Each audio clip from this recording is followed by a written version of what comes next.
I want to start by questioning some of your framing assumptions, because you've talked about leadership and competition, coming out as a leader on a national and global level. And I think there's several things wrong with that. The first assumes that we are all running the same race, that there is a leadership position in some competition where every other state, jurisdiction is attempting to reach the same goal. And I don't think that's what we need. We certainly don't need that in sustainable innovation. The second thing that I think is wrong there is that you're assuming, leadership assumes that there's a winner and there's a loser. So you are achieving innovation, or you're achieving this leadership at the expense of someone else.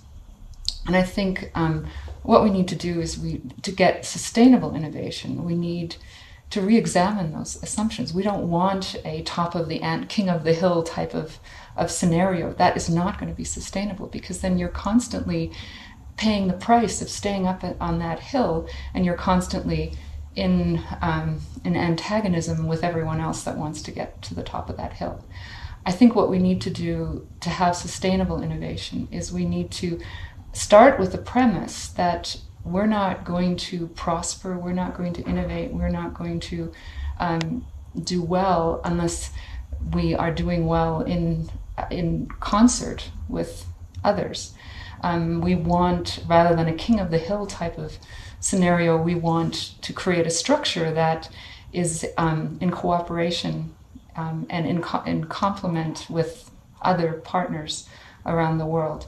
So what we need to do is we need to first think, what are we good at? What niche, what problem can we best solve? What do we excel at? And then work towards that. The next thing we need to look at is, how does that complement someone else's? How can we collaborate, cooperate, advance each other, and therefore get further than we've ever got before in collaboration and cooperation with partners. So I think that the second part of the innovation is to look worldwide and say, who else can we work with? Who requires what we want? Whose things do we need? How can we enhance each other's strengths?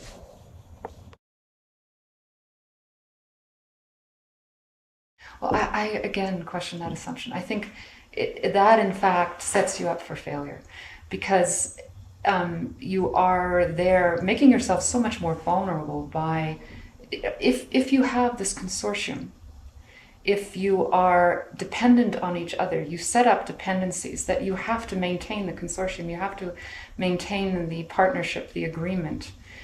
That then sets up it protects you against the risk of one of those members running away with because what you set up is you set up an interdependent structure. If you're doing this completely independently, you have to set up such massive security, such protectionist, protective layers around yourself. However, if you create this innovation in cooperation and lockstep in sort of a cooperative way, then you have a number of people who are dependent upon this entire structure. No one of them is going to want to take it or take a piece of it so that it all crumbles. The other thing, though, that happens there is, since you have a consortium, you become so much larger than any one entity that might want to extract or steal or take that away. They're not going to be able to compete with you. I mean, you were talking about economics, and I'm not trying to be Pollyannish. I think it's logical. It's not just idealist. One of the reasons why we have, I think, this economic downturn and this fairly unstable economy is just because of that type of thinking, this king of the hill type of competitive of nature. And I think also, and maybe this is quite a terrible thing to say, but I think to some extent a lot of the terrorism in 9/11 and stuff is also based upon this prosperity at the expense of others, and etc. And that's a somewhat simplistic statement, but we desperately need innovation, but I think we desperately need innovation in the field of innovation and in our notions of what is innovation, what is leadership, what is moving forward, what is prosperity.